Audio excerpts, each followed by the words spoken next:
something super important, how to break up with a narcissist, but I really want to urge you to stick around to the end because I'm going to tell you the biggest mistake victims make so that you don't do this. Because if you do this, it's going to go terribly sideways and it will result in your lack of safety, honestly. So I'm going to tell you the biggest mistake, but I'm going to save it until the end of this hour, which is I'll tell you about in about 55 minutes.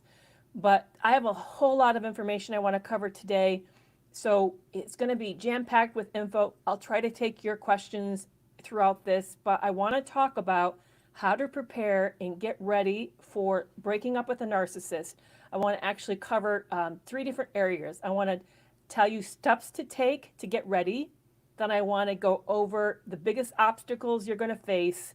And then I want to talk about the risks that you may experience on their end when you try to do this. So there's going to be a whole lot we're going to be covering. Maybe you know someone who needs to hear this today. Maybe they need to hear it live. Maybe they even may have a question. You might want to share this link with them, share this live with them so that they have this critical information. Maybe this is something that you're in the middle of right now and you're battling. And remember, for those who are just joining me, I'm Dr. Kerry McAvoy. I'm a retired psychologist. I also am a survivor of narcissistic abuse, and I had to plan for my own escape. So it's something that I've heard many, many times from all of you about how you are breaking up and the things that happen, but I also have had to deal with it myself. And for those of you who may have missed just the start of it, at 4:55 in about 50 minutes, I'm going to tell you the biggest mistake victims make and urge you not to do it because this is where things get super tricky, very dicey, and very dangerous. So I hope that you stick around to the end so that we can talk about how to keep you safer if you're breaking up with a narcissist. So what's the first step to get ready? As I said, there's 3 sections. This is how to prepare. You need to get ready mentally and emotionally. One of the things that many of us haven't really understood very well is that we approach relationships from a cooperative standpoint, sort of like this is an us, we're we, and we want our best interest. But narcissists and other toxic people don't view the relationship from that angle. They view it from a very egocentric standpoint. They view it from what do they get out of it. And they're only looking at it from their best interest, not from your best interest. There is no we, there's only he or she or they. And we make an error when we think that they're working collectively towards our good. There is no collectively towards our good. It's only they pursue things, the ends must justify, they'll take whatever means to justify the ends. And we get tripped up there because we think, oh no, they wouldn't do that to hurt us. They wouldn't do that to hurt me. They love me too much. No. They love themselves too much. You're just an object, an instrument, an asset that they're utilizing to benefit themselves. And the minute you stop being beneficial, then you cease to have a place in their life. So it takes this mental and emotional preparation that you're going to have to get into a space of thinking differently. For me, it felt odd. I felt like I was almost betraying my partner and certainly betraying the relationship to start to think in my best interest, not just in our best interest, but it takes this mindset to shift this from our best interest to your best interest. So if you're in a relationship with a narcissistic or an abusive person, this is the first step, is you mentally and emotionally need to prepare to be thinking about your best interest. Next, I want you to begin to think about creating a safety plan. I know this feels like a real big stretch. It's like you may have said, but this person never even raised their voice. They maybe have never even called me a name. Yeah, I know they're very controlling. Yes, I know they're gaslighting me all the time. But coercive control, here's the thing about coercive control, and this is what I experienced. My person never even called me one single bad name ever. I did see property damage throughout, but again, I could have said, well, this person was provoked. That's why they did what they did. But what I found out after the relationship was over, that he had been violent with his other partners. I just happened to get lucky and it hadn't escalated to that point. So don't assume just because it hasn't gotten violent in your situation that you don't need a safety plan. Because breaking up with a narcissist is experienced as a tremendous narcissistic wound. it's a even in the best of situations, when you're super healthy as a person and you know that maybe it really wasn't about you, maybe you two just had radically different goals, it still hurts. So if you're healthy and it hurts, imagine to someone who is not healthy and then you tell them that you're leaving or you leave. That can feel like a terrible psychological injury. And what do people do who's immature and lack good structure, psychological structure? They react, and they react by retaliating and attacking you. So as much as you may think you don't need a safety plan, there's a chance that you probably do. So anticipate needing a safety plan. That may mean find a friend that you can go to, even if you have to stay there for a few weeks, to know where the shelter is. Start to put money away so that you have it aside. Start to like plan and even create a safe word. And again, I know that this feels like, really?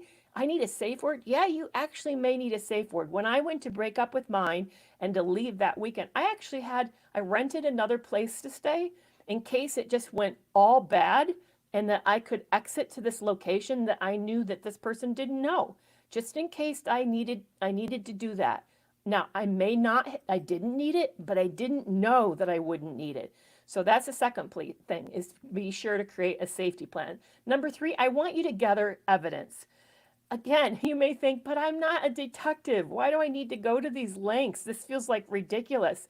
But you never know, because even when they seem nice and like they're cooperating and they really want things to work out, chances are it's not going to stay that way, and they are already making copies of your stuff and they know everything I found out mine was 3 steps ahead of me on a lot of things. I found out that he'd been in my phone looking through it, looking for evidence. I just found out all sorts of stuff after the fact, and he had discouraged me from saving stuff that was very damning. I now wish I hadn't. I wish I had had it. So start making copies of the important documents in the house, know what the bank account numbers are, know where they're at, have copies of the bank statements, have copy of your birth certificate, have copies of your marital certificate, your marriage license, have copies of everything that's super important. I'm saying, like Leslie says, I wish I'd collected the receipts that I had. And Leslie, I first thought you said you wish you'd collected the recipes. That's another thing. They also know what's super important to you.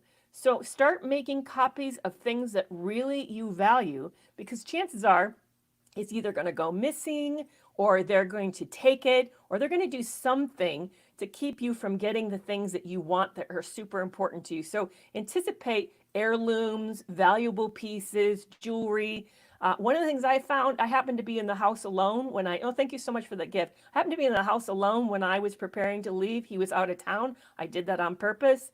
I found in his lockbox that he had been stashing money. And this is a person who didn't earn money. The money was coming out of my account from my business, and he had been collecting it. In fact, he even at the end, I said, hey, I found some money. And he said, oh, yeah, I meant to tell you about that. So I let him know that I had taken it. So it wasn't any big surprise, but I want to warn you that they'll do things like that. They'll stash money. They'll start to siphon things off into another account. A friend of mine divorced a narcissist, and she found that he had been siphoning money from his payroll for years into another account, so that when they came to divvy things up, he'd been planning to leave her a long time. So when they planned to divvy things up, he had created a nest egg for himself, because he didn't want to share everything with her, even though they had mutually agreed she'd stay at home despite her not wanting to, and she had an advanced degree. She stayed home with the kids, but he still didn't feel like he owed her anything. So he was siphoning money off in some other angle. So anticipate that. The other thing is, here's a problem I know a lot of you face, because you tell me about it all the time, that you don't have any financial independence. 99% of you, if you're in a narcissistically abusive relationship, you're being financially abused. You're either having limited access to funds, you're not being allowed, or you're being harassed at work. Maybe you've been limited in your ability to have the kind of career and education that you needed to have a good job. You've been urged to stay home. Maybe the way that you're spending money is being controlled. Your receipts are being watched. Your mileage on the car is being watched. You're being heavily supervised, and you don't have financial freedom. I want you to get sneaky. I know this feels super uncomfortable, and I'll tell you, I could barely do it myself. I get it. It's your personality. That's what makes us really good victims. You have a lovely personality. You are agreeable and a conscientious person. You like rules. You believe in justice. You think that being a upright standing person is what gets you ahead. And most of the time, you're right. But when you're dealing with someone that has no bar holds on what they're allowed to do and what they think they should do. And remember, in their minds, the ends justify the means. They're willing to do anything, absolutely anything. So I want you to begin to think about how can you start to advocate for yourself for your financial independence. Maybe this is one trick that I heard that I thought, I don't know if I could have done it because I would have been really scared doing it, but it's an idea. So I'm going to throw some ideas out there. One is this person said that every time she had a certain amount of money to spend and there was extra, she would ask to have it put on one of those debit cards that you can it was a credit card you can refill. So it was one of those credit cards she'd bought from the store, and then she'd put all the money, the extra money, on the credit card. So she was saving up these little credit cards so that she had extra cash that she started saving for herself. Somebody else would overbuy, and then they would take the items back, and then they would take the return money as cash. You can also open a bank account online pretty quickly and find ways to siphon money into it. But start to think about what is your skills, what could you market, maybe what could you sell of yours that nobody will notice, and how can you move money privately into an account for yourself, so that you start to think about how you can protect yourself. And you also need to start thinking long term. What kind of budget have you actually figure out in your area? What does it cost to live independently? Find and measure, like, what would it cost to feed you and the kids? Find out what that is and start running those numbers so that you can have a reasonable idea what you need to be making. Maybe you can find some online business that you can run. I don't know if you guys know, for example, on TikTok, if you get a large enough size, you can have a TikTok shop. You don't need to sell anything of yours. You can become an affiliate seller and sell things of other people. I have a shop. You can sell my stuff. All of it are open for affiliate sales. You can make 15% off all my books if you become one of my affiliate sellers. So maybe it's daycare. Maybe it's something that you're really good that you could begin to sell, like some baked good or something. Maybe it's something that you make. Maybe it's some skill that you have that you didn't know that was super valuable. Like maybe you're very good about organizing parties and you can start hosting kids' parties. I don't know, but get thinking about what you can do to create your own financial independence. The other thing, the number 5, is limit your contact. Start to emotionally shut yourself off from this narcissistic person. Consider how you're going to cease caring about their opinion. This is a super tough one because we're emotionally invested in them and we're getting invested in their opinion, and we walk on eggshells because we don't want to create conflict. So us to start to emotionally disconnect is a lot of hard work. So I want you to think about starting to be less invested, less emotionally impacted. Start to emotionally detach yourself from this person so that you don't feel so stirred up, so they can't pull you into arguments so much. And now here's the other really hard part. I want you to do 2 things. One is you've got to plan this out far ahead. Now, when I started thinking about leaving the relationship, and I was mixed, I'll tell you honestly, when you read Love You More, and if you in the middle of the book, when I find out that he had been pursuing and planning to take the company, or at least certainly planning to ask for half of all the money that I put into the company, thinking it was his money too, even though it was all my money. Once I figured that out, I was on the fence. I felt like I really wanted the relationship to work because I still loved him a lot. But I also knew now that this person was capable of anything. He'd shown me some side of himself that I felt devastated to learn. So as much as I wanted it to work, I was also realistic in the fact that it probably wasn't going to work. So it was a year in advance. I started in a year in advance in lining up what I needed to do to get out of that relationship. And for me, it was some legal things had to change. I needed to see an attorney. I needed to change the company structure. And I also needed his cooperation. So I knew that there was things that I had to, so I started planning like in a year in advance to being able to get out of this relationship. Someone just asked if I trauma bonded. Absolutely. I was trauma bonded to him all the way out, like 2 years past. So the trauma bond lasted a long time, way past after I left him. You're not looking necessarily to thank you for bringing that up. I appreciate you saying that. You do not need to break a trauma bond to leave. You don't. You don't. Some of you think, I need to no longer love them or care about them. No, you don't. You need to care about yourself more and to realize you're in danger. I want you to like get that. I also am a huge advocate in understanding cognitive dissonance so that you can resolve it, so you can understand what the truth is. But again, you don't need to clarify the truth. You already know enough that's bad about this relationship for you to want to get out. You can still be confused about the truth. You can still wonder, are they cheating on you? You can still like, is this person got my back or not? You can still like ask yourself that, but the fact that you're asking to me is like more than enough proof. No, they don't got your back. If you don't know they don't have your back, they don't have your back. So please hear me on that. Don't think there's like some set of emotional things that have to happen for you to be ready to leave. If you're not safe, if you can't show up yourself, if you feel like this relationship is just riddled with chaos and conflict, that's enough. You can get out of this relationship. That is really more than enough to leave. So start to plan ahead. This may take, some of you are going to say, but Kerry, this is going to take me years. Yeah, it may. Unfortunately, it may take you years. It took me a year. And I didn't even know how it was going to all happen. I knew what my part was. I did my part. And I knew then I had to wait for the other part, the shoe to drop. I knew there was a shoe that was going to drop. And once the shoe dropped, I was going to take advantage of it. But I had to wait. So I literally, if I didn't, I was going to lose half of a lot of money. And I didn't want to lose half of a lot of money. So I needed to wait until the shoe dropped. So consider that. Consider the fact that you have to like put this stuff in motion. Start saving, start finding your financial independence, start to get copies of the document, start to have a safe word, a safety plan. You need to put all of this in motion and then wait for whatever it is for you to need to leave. Maybe it's just that you need to know the financial independence. Bay wants to know, what was a shoe drop? The shoe drop for me was this. He was threatening me. He was going to take half of the company, which meant half of the money. So I needed him to get out more than the half of the money. I needed him to feel such pressure that I could buy him off. That's what I was looking for. That he would take what's in the bank account versus take the half of the company. Because half of the company was going to take time, and what was in the bank account was immediate, and that was mine. What was in the bank account was mine, and the half of the company he saw as ours, but it wasn't ours, it was mine. But I made him co-partner with me, so he thought technically it was ours, but it really wasn't.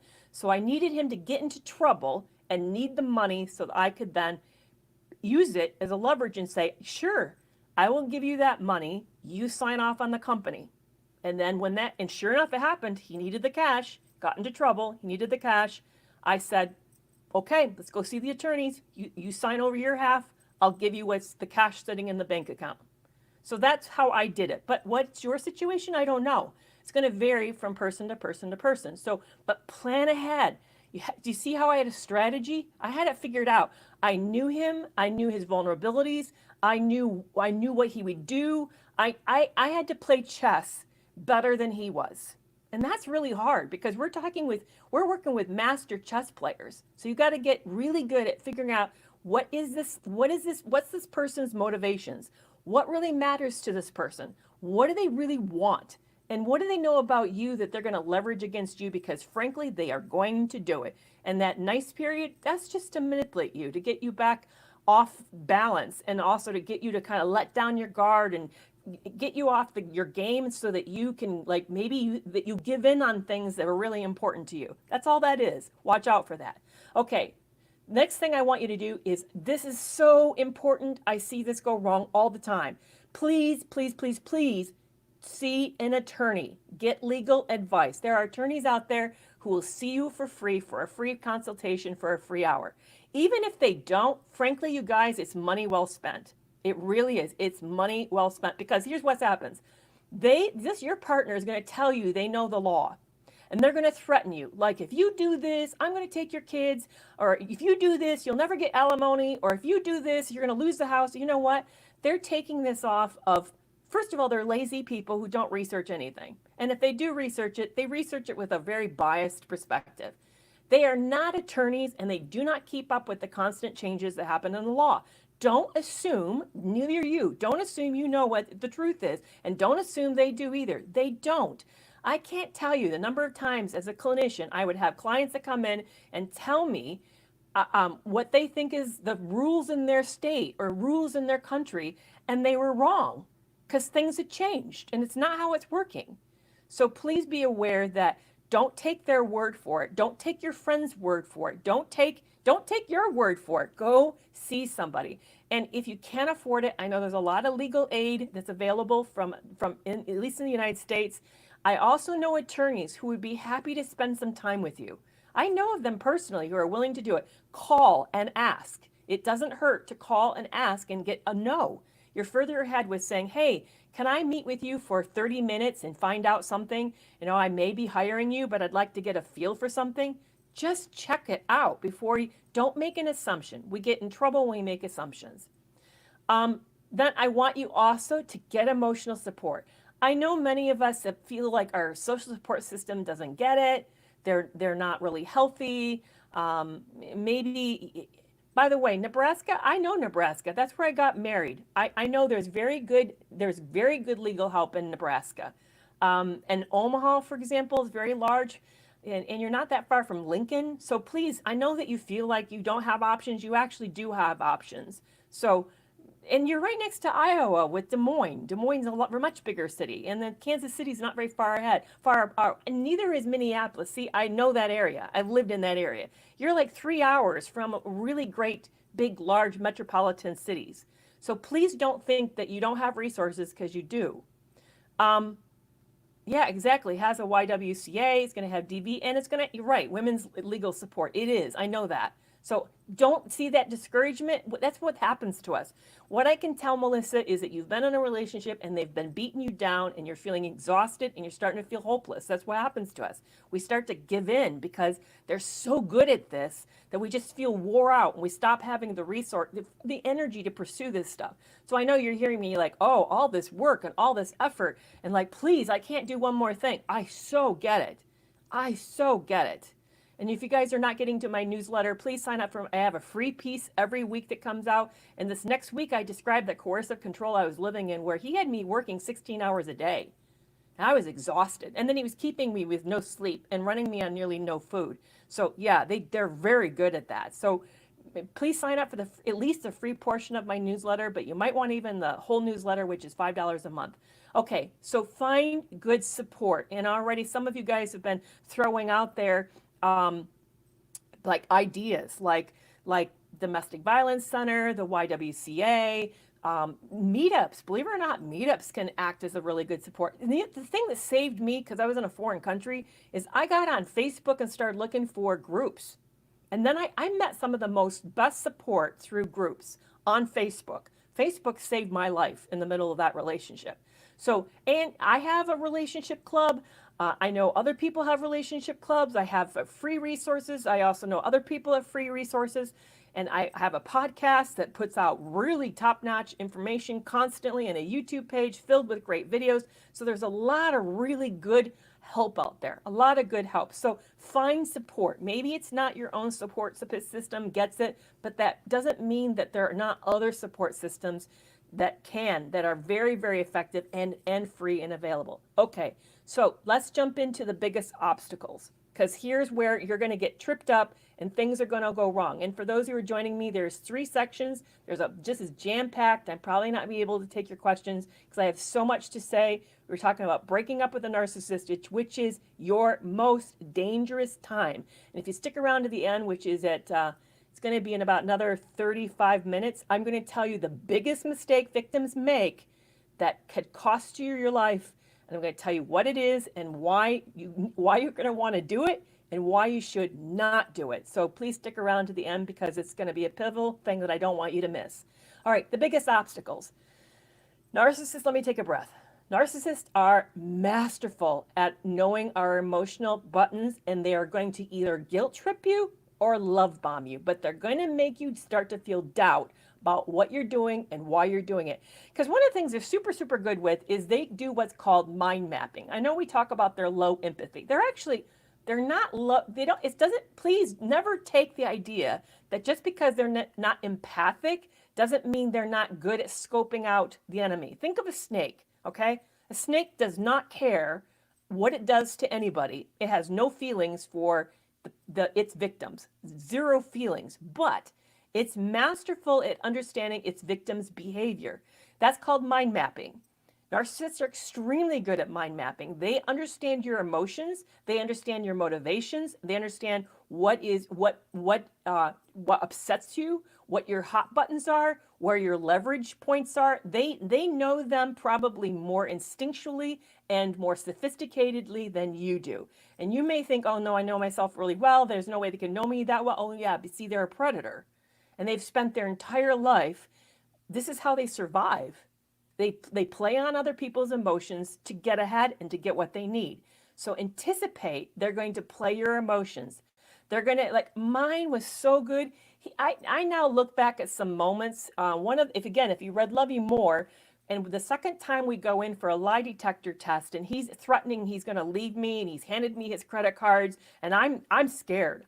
I know that he's being asked questions in this lie detector test that are, I may be abused for what I asked him. I know that. I'm risking a DV in that, and I'm scared. I feel like terror.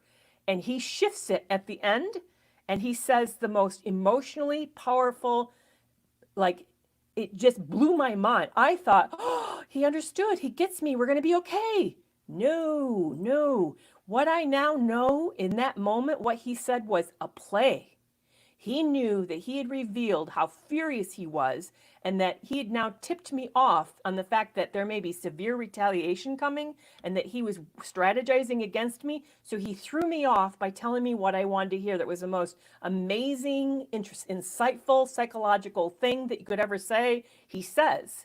And if you'd like to know what that is, please read Love You More. It's the end of the chapter. I close out and I actually burst into tears. I'm so touched by what he says. And I think, oh, finally, we're going to be on a good page. No, no, no, no. He's just playing me better than I was playing him at that moment. So be really, really careful about that. Watch out for their master emotional game playing, because if they start to pick up, and they will, you probably aren't that good at hiding the fact that things are changing between the two of you. So they're going to get this read that something's off, and it's going to make them uncomfortable. So they're going to jump. They're going to jump at this moment and as a way to, like, get ahead of you, and they're going to, like, play on you in some way so that you let go of all this effort you've been putting in, thinking, oh, we're going to be okay because now they're really invested. Now this time they're going to change. This time they realize how serious it is. No, no. It's just that they've picked up the fact that you're working against them, and they're trying to get you off your game. So watch out for that. Number two, there's a real fear. Watch out how they're going to start to anticipate let me say this differently. The smear campaign has already started. It's already started. It started probably shortly after you got into a commitment with them. You may not have realized this person's been quietly poisoning people around you against you, but they have been. It didn't start at the end. It starts in the beginning, because they are already anticipating this isn't going to last, and they want to make sure they get ahead of you.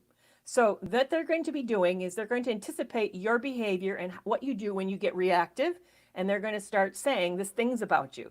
Like, for example, I found out after this whole thing was over that my ex had been telling my kids that he and I had been having problems and that I was having difficulty. He was setting it up that I was emotionally distraught. Okay? Now think about it. If you read my story, he's after all of my money, and he wants me dead because he benefits from my death. So he's setting up a scenario that's going to explain my collapse. So watch out for that. I'm sure that wasn't the only place. He was planting seeds about the fact that I was unstable, that I was medically fragile because all the stress and the fact that I was being poisoned was making me medically stressed. And for those of you who don't know my story, yes, he was probably poisoning me, slowly poisoning me. So he was setting up to explain my collapse and my death. it was already in motion. So anticipate that happening for you. I don't know what it is on your angle. It may be just to keep the neighbors and your friends from thinking the stories you're going to tell about him is true. He's going to anticipate that you're going to have these stories, and he's going to explain why you're so intense and why you're so extreme, and so anticipate this. I have somebody that I know whose partner has just completely ruined her social support system, ruined all of her relationships. I know other people who've lost all their friends when this is all said and done because of the way that their narc played it out. If you guys ever watched the show Netflix Dirty John, the second season, yeah, they start to do, I mean, she looked crazier and crazier. She wasn't crazy. He was just that good. So anticipate this, start to be prepared, start to be okay with that. Don't play it. Don't try to get ahead of it. Don't try to save those relationships. Anybody who believes them was never your friend to begin with. Please remember that. Anyone who believes the smear campaign was never your friend to begin with. Yeah, it does go on forever, Tracy. It really does.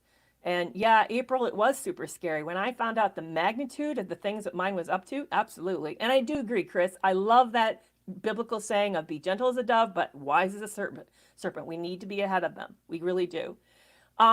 Also, the third one is be aware that they do keep you financially tied so that leaving is impossible. That is one of their critical pieces in all of this. So anticipate the fact that you start to find ways of making money and becoming independent. They're not going to like it. They're not going to like that independence, because that means you're less dependent on them. That means you have more autonomy, more control over your own life, and they're not going to like it. So anticipate difficulty. Here's a weird way it showed up in my angle. I was gaining weight. I was getting really unhealthy. He was actually facilitating that and helping my bad eating habits to get even worse. At the end, I got on a diet and started losing weight. And I remember him getting anxious about that and then started sabotaging my diet, deliberately sabotaging my diet. He didn't want to see me lose weight. He didn't want to see me healthier. He wanted me sick, not healthy. So watch out for whatever it is their agenda is. They're going to really ramp it up. All right. That's the next thing. Watch out for them isolating you. They're going to keep you from your friends and family, and they're going to find reasons why your friends and family aren't good for you. Or if they can't isolate you, they're going to poison them against you. So start to find support systems they can't contaminate. That's one of the reasons what's so great about the Toxic Free community, which is $15 a month, I run, is that that's a safe place. You get other people in there. They can't be in there. They don't know what's being said. They can't hack it. It's on a private server. So, find ways. Again, that's why some of you don't like Facebook, is because it's not always that secure. But find a secure social support system that's outside their reach so that you have people in your pocket. And watch out for the gaslighting. Mine really ramped it up and started actually making me think that I forgot things. Like, no, that never happened. I never had that conversation with you. Yeah, we did. Unfortunately for me, I have an incredibly good memory, so I didn't really buy it. But watch out for the degree that they're going to get you to doubt what you think, doubt whether or not hey, didn't we make plans for this? No, you never did. Yes, you did. You did make plans. So watch out for that. They're going to make you feel like you're crazy and you don't remember anything. And they exhaust you so that you're starting to feel confused. And here's another really super big one that I know is a heart, close to a lot of people's heart, is I know you're scared about how this is going to affect your kids. And I know you're really worried about the potential custody battle. That's why I go back to get legal advice so that you know what is the truth, so that you can't be manipulated. I know it's so pivotal that you do that. So make sure that you've talked to somebody.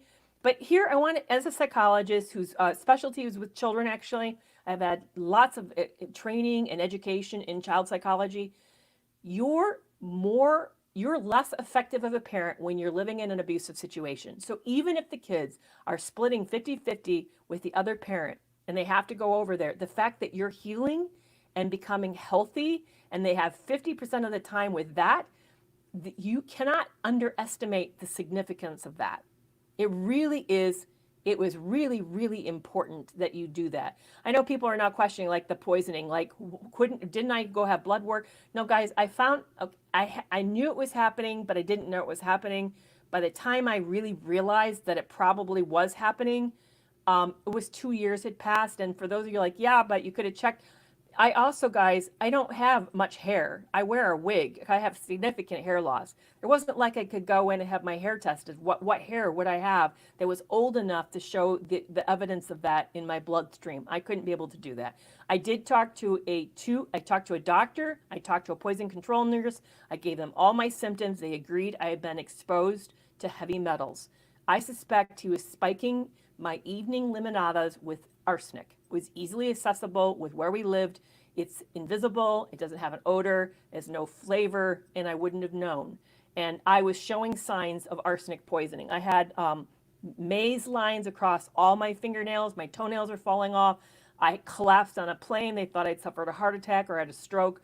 I had a lot of the symptoms. Like I told you, I've talked to two medical specialists in poisons, and they agreed I'd been exposed to heavy metal poison. And it left me sick for more than a year. So I have the records from my doctor showing repeated GI and crises and CAT scans and no explanation why. I was so sick when I was so bad off that when I hear my son is dying of cancer from leukemia and the staff at the hospital's worried I'm going to collapse. They can tell something's really wrong with me, and they're like, you need to see a doctor. We don't think you can withstand what's happening here. There's something really wrong with you. And I actually had a word from God. Sometimes God speaks to me. I hear a prompting. I had a prompting from God. We were going to move, and where we were going to move to was super isolated. And I heard God say, if you move there, you will die, and no one will know. Fortunately, I said, I don't know how to get out of it. But a way happened, and I got out of it. So somebody's commenting that they think they might be poisoned. What I'd advise you is do talk to a physician, get testing, test for heavy metals. There are poisons that are very hard to detect, but if they know what they're looking for, they can start to look for it. I would urge you to get out as fast as you can. This is a super scary part. Like I said, I have a community of people. I asked a number of people in the community how many of them been poisoned by a toxic partner. Almost to more than half experienced this. I think in my community, it was nearly 50%, at least 50% had something spiked. They had their meds doctored with.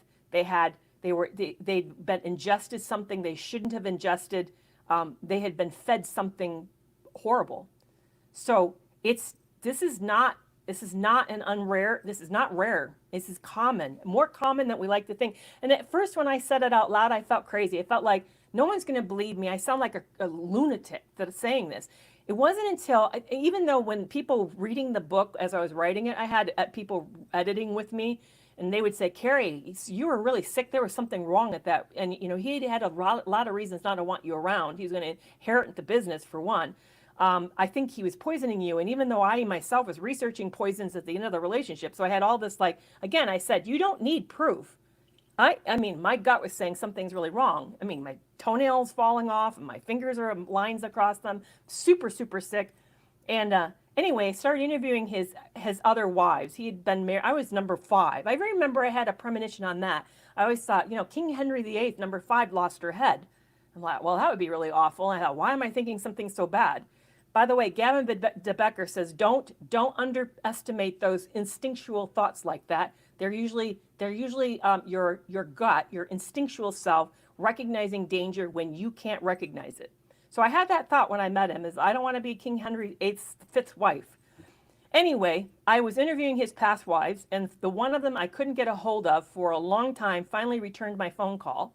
And she did, and she said in the middle of the interview, I'm just interviewing her like I do for everybody when I'm doing when I do an interview for the podcast. I'm interviewing her, didn't tell her my history. She spontaneously tells me that he had probably been poisoning her. I almost dropped the phone. My heart fell. There it was. I was not his first. He'd practiced on somebody else. Then I knew it was for real. I knew that it happened. Now, he'll come in and tell you, no, she's making it all up, but he can't deny that I collapsed on a plane. He can't deny that I was in a hospital with unusually high white blood count. He can't deny that I vomited saliva on a trip. He can't deny all this stuff that happened, that I was super ill. I talk a lot about it in Love You More. So if you want to hear what the symptoms are, a lot of it's in Love You More. So anyway, all right, back to the custody of the kids. I know you're really concerned about the kids, or the property, or whatever it is for breaking up. I get that. I was very, very concerned about that too. But it's not enough reason for you not to do what's in your best interest. So please be very, very mindful about that. And go ahead with this, because the kids are going to benefit ultimately from you not being in this relationship. And I also know, because we've been talking about it, you're going to fear that people are going to judge you or not believe you or think that you're making it up. And I just told you a fabulous story. I told you that I probably was being poisoned, and you could think, she's absolutely full of shit. There's no way that happened. Who would do that? Who would do that to somebody? Well, you can believe that or not believe that. That's your prerogative. But it doesn't mean that it didn't happen to me. And it didn't mean that all these horrible stuffs aren't happening to you. So I know it's really scary to have people think bad things about you. You can't control that. But what really comes down to at the end of the day is what's in your best interest. And I know it's also, here's another one a lot of you get struggle with. A lot of you get struggle with, you think they're going to change, or maybe they can change, or maybe they should change. And I want you to know that narcissists, they're psychologically different. There's been brain studies. They have neurological differences in the way in which their brain operates compared to yours. And so that you're asking them to essentially have a different type of a brain. Now, is that possible? Yeah, with really hard work, maybe you can make a little bit of changes about this, but it's not likely. They're an adult with a fixed personality. This is a personality trait. Okay, so that's like asking you, if you're an extrovert, it's going to make you to become an introvert. Can you do that? Or if you're a person who really has, some characteristic about you that's profoundly, like you hate liver and onions. I mean, you hate liver. You're just going to suddenly learn to like liver? How are you going to do that?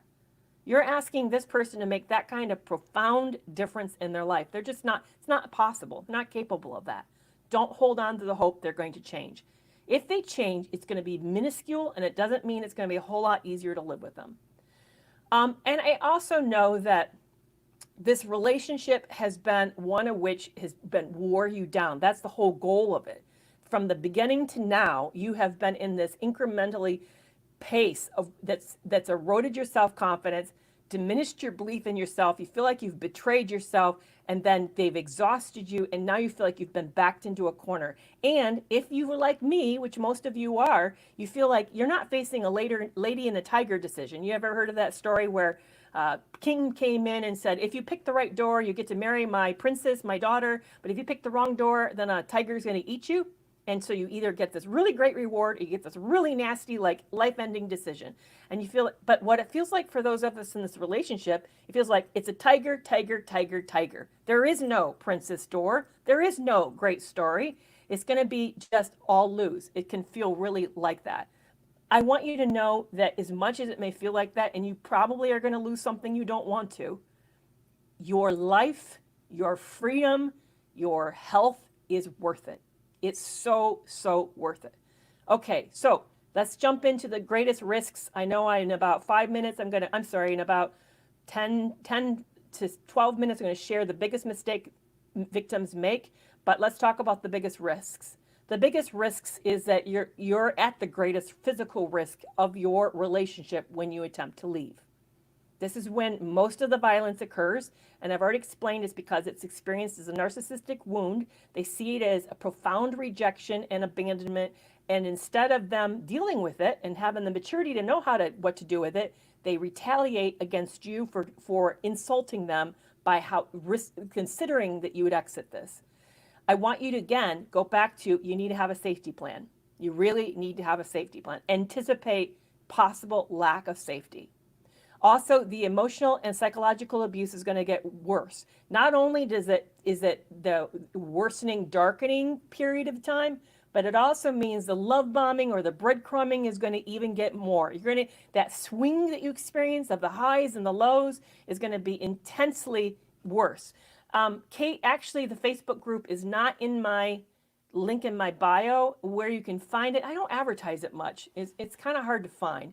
If you go to Facebook and you say Toxic Free Relationship Club, Kerry McAvoy, you can find it that way. But really, it's not. I don't link it anywhere because it's not actually the best spot. So if somebody wants support, so let me jump back in. If someone wants support and you don't have the finances or much finances, reach out to me. I will offer financial assistance for my group. I will. I will not reject you. I will work something out that you can afford, even if it's $1 a month. I'm serious. I'm willing to negotiate to that extreme. So please, please reach out to me and say, hey, I need the support. I'd love to be in your community. I don't have much money. This is what I can do. And I'd be happy to work with you. All right. I won't turn anybody away. So anticipate the emotional abuse, anticipate the emotional swing. I want you also to anticipate retaliation. This is how they feel. They feel like anything that they lose is like you have somehow attacked them. Even if it's yours. This is what mindset. This gives you the mindset of a narcissist. When, remember, the money that came into the company was from a life insurance plan, okay? It's a legacy for my children, a legacy that my deceased husband, I was married twice, for those of you who don't know, and it was a long marriage, and we were financially responsible, and we had life insurance plan. And my ex was looking for a widow with a life insurance plan, and I didn't really realize that when I met him. So when we're getting ready to possibly divorce midway through the story of my marriage to him, he then says to me he wants half of what's been invested in the company, which is the whole life insurance plan.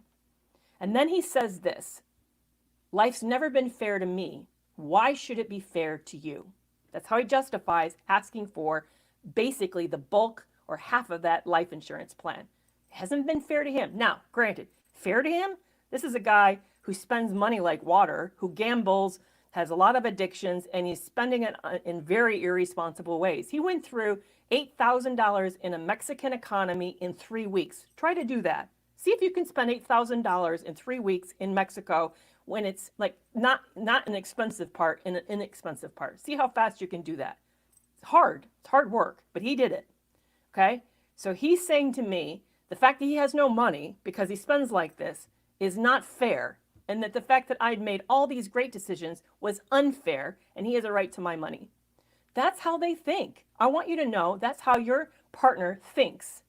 That's how they think. So expect the fact that in any way that you look out for yourself, whether it's you looking out for the kids or you looking out to protect your assets or whatever it is, they're going to consider it as unfair, false, and wrong of you, and a personal attack on them. And they hold grudges, and they're willing to do anything for them to get even. So prepare for that. Also, here's another thing that's super hard expect they're going to stalk and harass. And you can't stop this. Even after you leave, you can't stop this. They're going to make fake profiles. They're going to show up on your accounts. You can do what you can to make things private, but they are very good at finding a way around it. So this is the mindset I've had to adopt because I'm here publicly, and I can't stop that from happening. I had to mentally say to myself, I can't care what he sees. I can't care about it. I saw my attorney. I know what my rights are. I know where the line is, where I could get in trouble with him, and I walk on the right side of that line so that he can't sue me. But I have to, at the end of the day, cease to be preoccupied about whether or not he's seeing, what's he think about what he's seeing, and whether or not I want him to know. But the degree I'm aware of that, it then makes me vulnerable to him, and it puts me back under his control of him. And I don't want that for me. I don't want to live under the concern of what's he thinking or knowing about my life. I don't really care what he knows or thinks about my life because he's no one to me. It doesn't matter. I also know, here's another really big thing you guys are super worried about, is the impact on the children, and you don't want to use your kids as pawns, and you're very concerned this person's going to do it. Yes, they probably will do that. And your best way of protecting yourself is to anticipate that and to have a really healthy emotional relationship with your kids and have them be able to see good therapists, have really good people around you that can support you as you go through this potentially contentious custody battle. People like Family Court Corner, Angela, is a great resource. I really recommend you finding people who can be in your corner and really give you great advice so you can walk through this. But to let that fear keep you from breaking up is a bad decision. It's not protecting them. It's not protecting your children. I also want you to just think about the fact of what you're going to do for your own mental health and be able to have the best, do what you can to take care of yourself throughout this whole thing. I want you to really be mindful of that. And I want you to get the kind of support that you need because it's so pivotal that we get really, really good support. That's why Sandra Brown, who has the Institute for relational harm says the first thing that we all need to do is recognize you have been traumatized. 75% of narcissistic abuse relationship ends with the victim leaving traumatized. You probably have PTSD. What should you do when you leave? You should then address the trauma. That's your first priority of attention to your health, is to address that. And that's kind of requires a holistic approach. It means finding a therapist who understands what betrayal trauma is. Maybe they don't know what narcissistic abuse is, but if they know what betrayal trauma is, they're a huge step ahead. That's a really critical piece. Look for someone who knows something about EMDR, or who can send you on for a certified EMDR specialist. Maybe find a coach. That's why I think Lisa Sunny does an amazing job. Roller Coaster of Love is another really great one. Coach SJ is another really great resource. But begin to start finding people that you can surround yourself that offer great support. Again, Toxic Free Relationship Club. I have 2 levels: the community level, which is $15 a month. I have a higher level, which is weekly group coaching. Weekly, we meet weekly for less than a cost of coaching call a month. So you get 4 group coaching for $75 a month, and I'm willing to negotiate with you in order to help you get in at that level. I am more than willing to help you do that. So look for resources like that, to where you get so much love and attention and care, where you can get in, people can respond in a crisis and tell you what they think, give you, support, offer you even a place to vent, a place for you to sort of sound off, a place to get great advice. So, and I know you think, oh, that's so much money. Did you hear what I said? I'm willing to negotiate. So please reach out if that's the case. I also have so much now. And now, in fact, YouTube, you probably can see I've now a store hooked up with my books. TikTok, I know that that I have a store available where you can get these books. And I'm also launching 2 group coaching programs later this year. One is Healing Strong, for you to take your step through all the healing steps so you can feel better. And if you're ready to okay, I'm healing okay, but I'm really scared of people and I don't know how to deal with toxic situations, Lisa, Sunny, and I are launching called New Powerful You in September and October, where it is 10 weeks of intensive training on how to manage tricky boundaries, dangerous people. So if you're looking, Lynn, feel free to email me, hello@kerrymcavoyphd.com. Where Lisa and I are going to be doing this New Powerful You healing group. If you're interested, there is a sign up for either one of Healing Strong as well as New Powerful You. You can even check which one you're interested in so that you're first to know about it when we launch both of those. The Healing Strong is going to be in August. We have 8 spots. We're offering 2 groups for 16 people. The New Powerful You is also 8 spots. Will be 2 groups, so 16 people. That starts in September and October. Okay, so I have been promising to tell you the biggest mistake victims make and why you should not do it, why you're going to want to be tempted to do it, and what you should do instead. Here's the biggest mistake. Thank you guys so much for sticking around.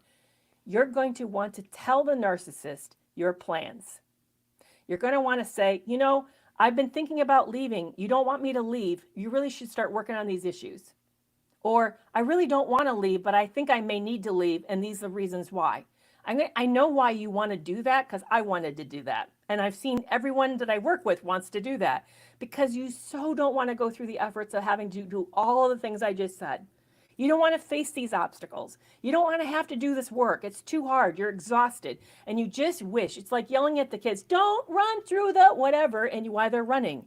You just hope that somehow the threat of it is going to somehow change the direction of the relationship and the direction they're taking. And they're like, oh, yeah, okay, I get it this time. I know that you mean it. I'm going to stop doing it. Yes, I realize you're serious. I understand why. You're tired. And you still, maybe part of you still loves them. You at least probably still have a trauma bond. And you want this relationship to work because that's why you went into it the first place. And you're a person who keeps their word. It's who you are. I get it. But what's going to happen is you've now given them the key. It's like you gave them, if you're playing chess, you gave them your queen. You gave your most powerful piece away. I don't like keeping secrets. It just bugs me. I grew up in a family of secret keepers. I find it highly toxic. And so the idea that I was working to something that my partner didn't know that he would consider hurtful to him and hurtful to the relationship is going to be ending the relationship, to me felt like I was keeping a secret. It's not. It's you protecting yourself. Let me ask you this. If you guys are a woman, you don't really talk about when you menstruate, do you? No, that's your privacy. View this way. It's your privacy.